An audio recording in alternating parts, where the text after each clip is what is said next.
Good morning guys, I hope you're all having a wicked day and welcome back to the videos where today I'm just going to be doing some chill stuff on the two cars. Mainly we're going to be testing a very cool new product that I was sent from Tassie, my first ever Tassie sponsorship. Before we get into anything though, I just want to give you guys a quick little update on the RX-7.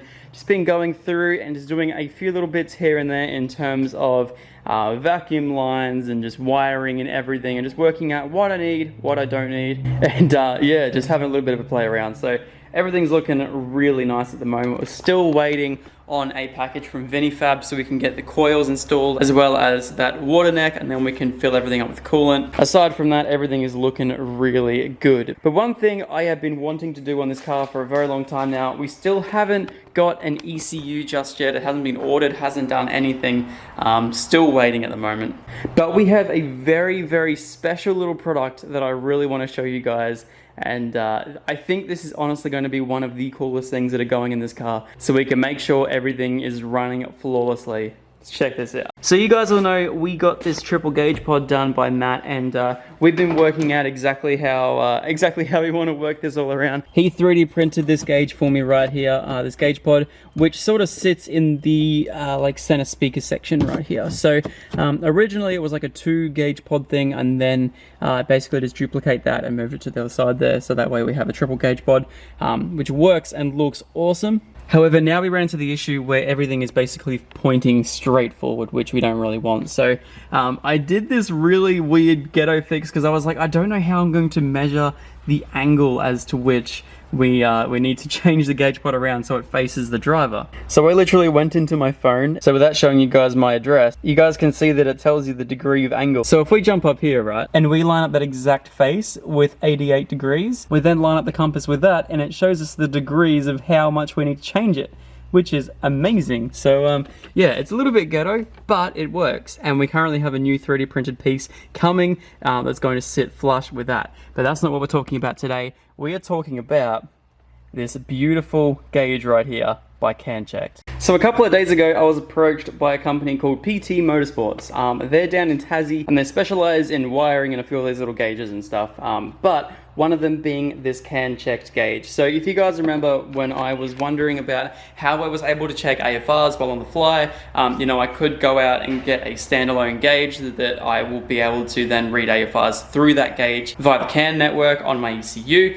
Now, it was a good idea, but I didn't really want to piggyback through a gauge. I wanted it to go directly to the ECU, even though there's probably not going to be any difference between them. I wanted to go straightly direct through the ECU, and then I wanted to display it on a readout through the CAN net. Now, I don't know about you guys, but I don't really like the look of aftermarket screens, even though it can probably display a lot more telemetry than just a couple of gauges.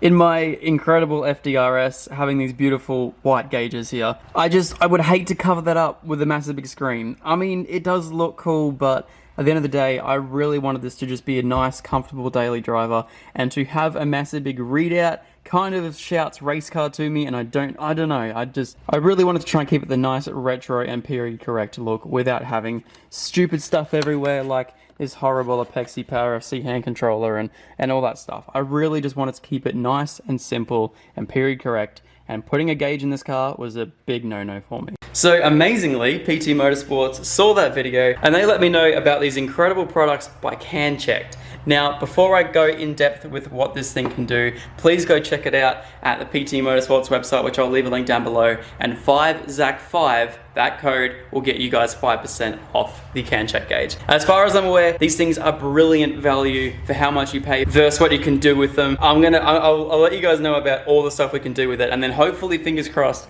we can mock it up on the R33 today, and we can have a bit of a play around with the gauge itself. So, first of all, it is a 52mm gauge with an OLED display right there, so it's not crazy bright. You can still see it during the day, which is awesome, and it's not deep at all, which means it will fit in a lot of places. It also comes with obviously like the backing, so you can keep it in like a little gauge pod and stuff. Plus all of these wires right here. Sorry, I've already opened the box, so it's kind of a little bit messy. But all these wires right here are already pre-pinned, which is perfect. And these are for analog inputs. That is correct. You guys can put analog inputs on this gauge as well, which you basically just pin through the back there, which I'll show you in a second. So not only that, we'll quickly just jump into here.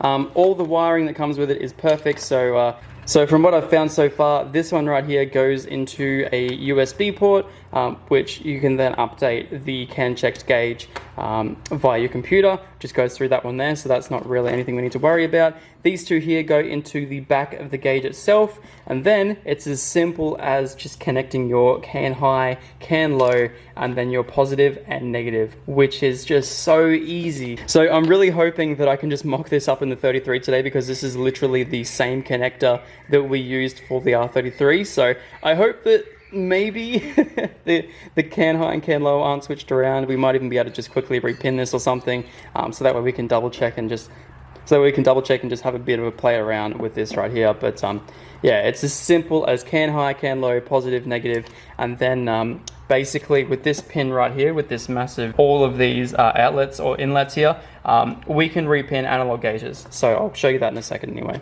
Not only that, we got a few stickers, we got a few of their awesome PT Motorsports business cards as well. And not only that, by the way, I honestly think that PT Motorsports had done all the wiring for me. It explains in the instructions here that everything is kind of like, you sort of have to do all the wiring yourself, but I'm fairly sure that PT Motorsports did all this wiring for me. So it looks absolutely amazing. Thank you so much, guys. And then also comes with a little dial as well, which I'm going to try and work out exactly how I can make this dial look good. I'm honestly thinking at the moment that we can even tap it into the side of the gauge pod, so that way everything's all up and out the way, because I don't really want to drill through my dash anywhere. So anyway, this is just like a little turny thing, and you can press it and it selects mode. So that should make working around this little digital dash just so flawlessly. Comes with a few resistors and everything, as well as a whole heap of pins down there, so you can pin up the little wires here, so you can do analog gauges and stuff, so you can have analog inputs as well. So anyway, fingers crossed, I'll bring the 33 in and we'll just see if we can connect up this gauge. I don't know whether the inputs are the same, but we'll find out. Yeah, fingers crossed.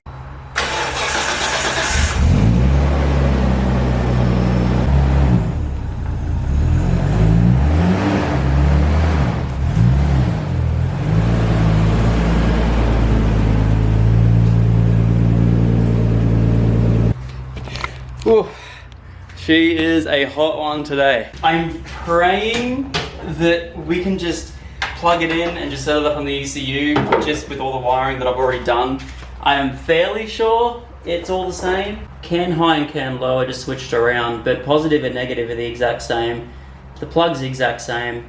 So it looks as though we might get away with just having to repin two things really quickly, and we should have a quick little test bench. That'd be cool. Alright, so I just repinned CAN high and CAN low. Now, in theory, I'll get you guys a better angle so you can see what's going on. We're just basically connecting the plug. So this one here is for my wideband sensor. Uses the same plug, uses positive, negative, CAN high, CAN low. As you guys can see, basically the positive and negative are in the exact same spot as well. It's going to make sure they didn't do anything stupid and make the red negative and black positive. Note, pin 1 is power, which is perfect, and these CAN gauges run on a 12 volt source, which is perfect. So technically we just plug that in there and that is our gauge connected. Alright, so now for your physical connections on the gauge, we have your power and ground as well as all of your USB wire thingies. So we're going to plug that one into the 6-pin port on the back of the gauge. Now this one here, the big one, is for all of your, it's for your CAN high, CAN low, as well as your all of your analog inputs. So we're going to plug that one into that one there. This wiring loom is so nice. Now we're also going to get this right here, which is your little twisty thing, so that way you can navigate around the actual dash itself. So we plug that one right in there. Now technically, if everything, yeah, I don't know, I'll move some of these wires around so that way it all works. Technically, we should just be able to power the car on and the gauge will power on with it. So yeah, let's do that. Go in here. Now it's not going to have a wideband, so we won't be able to see a lender. That looks sick. Oh my, that is pretty. Okay, so at the moment we don't have the things set up on any of the things, if you get me. So technically we should be able to navigate just by pressing, and wow. What a cool thing. So they have a lot of preset modes. There you go, there's your RPM. And you can also set all these up to whatever you kind of want as well, with all your different inputs and stuff. Wow, that's wicked. So now right here also, you can also go into all of your sensors, all the sensors that you have wired up. You can have, lambda, boost, ECU temp, IATs, all that sort of stuff right there. Wonder if I can get back to the thing. Oh, these are all your analog gauges as well. Wow. This is wicked. Your different view setups. So, wow, that's sick. Dim display, reset, upgrade, debug info. All your options here. Oh, you got a shift light as well? Yes. That's wicked. Okay, this is one of the coolest things I've ever seen. The readouts are nice and clear. You can see everything perfectly. The interface is so easy to use, and with the wiring that's all included, it literally just plugs straight in. I'm not going to worry about going into the ECU and setting up the entire dash and stuff, but at the end of the day, I know this is going to work flawlessly. I want to give PT Motorsports a massive thank you. If you guys want one of these 52mm OLED digital dash gauges in Australia, please hit them up. Use the code 5ZAC5 and you can get your hands on one of these. There's only a very extremely limited number of these gauges coming into Australia. They don't get ordered that often because at the moment there's not a very big and very high demand for them. If you guys do want one of these gauges, PT Motorsports website, link below, 5ZAC5, grab yourself one of these today. These are so cool. Mock-ups are done. We're just going to leave that there for now, and we're going to worry about that when the RX-7 has all of its stuff sorted. I keep messing up the two names. This thing needs to be called something different. Why does every single one of my cars have to have an X or an R or a... Just, god damn it. I've had the XR6, I've had the R33, and now I have the RX-7. Can you please make some different names for your cars, please? We'll call this one John. That one's the sexually transmitted disease. There we go, John. Enjoy John, guys. Alrighty guys, so first of all, we're going to talk about the RX-7 Turbo, the beautiful Hypergear ATR 45 SS. You guys all know that I'm extremely excited to first hear how this turbo is going to sound, and it is going to sound so incredible. So before I even get that thing started, Teo was pretty keen to have some fun with the R33. Skylines have been his forte, he loves them. He had a yellow R34 for a while that was actually running an ATR 45 SS on it. He was actually running the 45 SS3, which is an upgraded version of mine, a little bit newer, one that he's currently testing at the moment, so it's going to be very interesting to see how that goes on his car. I think he made something like 450 kilowatt or something like that on a forged RB. It's absolutely awesome. So the next thing we're going to be looking at the moment is the R33, what we can do with that thing to make a little bit more power. Now, you guys all know this car was a very cheap, very budget build, and as of recently, we started to put some nicer parts on the 33 just to try and get the best out of the car. Now, we all know that the Max Pitting Rods Turbo has been on there for a while. We've currently been through 3 of them. I've blown up 2. And this one here is on its way out. So I've actually had a nice little stash of Max Pitting Rods Turbos ready to just chuck back on the next car. And that got me thinking, how much power can we push out of a Max Pitting Rods Turbo? Now, I know the limit of these turbos, they last about 6 months on 14 PSI. It's just how they are. But it's time to up those numbers. And what we've decided to do is, Teo currently has one of my Max Pitting Rods Turbos. And I think you guys are all going to know exactly how this is all planning out at the moment. So Teo rebuilds turbos, all new internals, billet wheels, everything. And he has decided to have some fun with the Max Pitting Rods Turbo. And we are going to be creating the most expensive and most efficient eBay turbo in the history of the world. That's right, we're going to be transforming a $200 turbo and putting $400 worth of ceramic ball bearings in it. He's going to be milling it out. He's going to be putting some brand new billet wheels in it. I'm not even quite sure exactly what he's doing. We just gave him the turbo, and Teo's going to do his thing, and he's just going to be like, he's just going to do whatever he needs to do to make this Max Speeding Rods turbo the most efficient and the nicest flowing turbo for around 400 horsepower on the R33. We're not going to be shooting for 400. I mean, like, that's just like, I would be happy if it got to that number, but at the end of the day, anything over 350 horsepower I'm going to be happy with, and then with the 85 it should shoot for 400, no worries at all.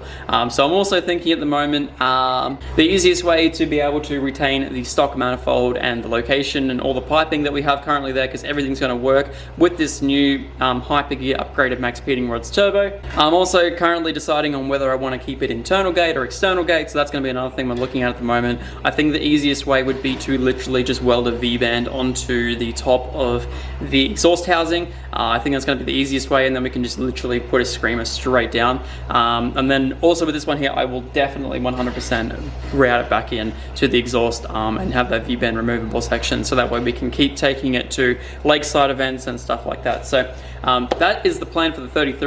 As I said, I am very excited to have that Hypergear turbo running on the RX-7, and then now we're finally going to be running a Hypergear on the R33, which is going to be incredible. I cannot wait to see how that goes. Also, we're not doing any form of anti-surge whatsoever, and we're also not going to be running a blower valve, because blower valves are for bitches. But not really, because they actually do serve a purpose, but not in my case, because all of my engines are stock and we decide to run no boost through them. So anyway, that's how it all is going to go at the moment. Now, as for the RX-7, we have a few things that we're going to be looking at doing. I have a friend, Jake, who's in the FD scene here in Brisbane, and depending on the ECU that we're going to be going with, well, he's going to be able to help with both of them, but the whole goal for me was to be able to start this thing in my garage instead of having to put the ECU in and then have to trailer it over to a tuner and then have them do all the whole thing. I really wanted to learn how to tune this car and learn as much as I possibly can to do with the rotary, and so starting it in my own garage after doing all of my own work and doing all of my own wiring, my own fuel injectors and everything, my own vacuum system, to have this thing firing under my own knowledge. Obviously with the help of some people, I didn't just learn this from nothing. I really want to fire this thing up in my own garage.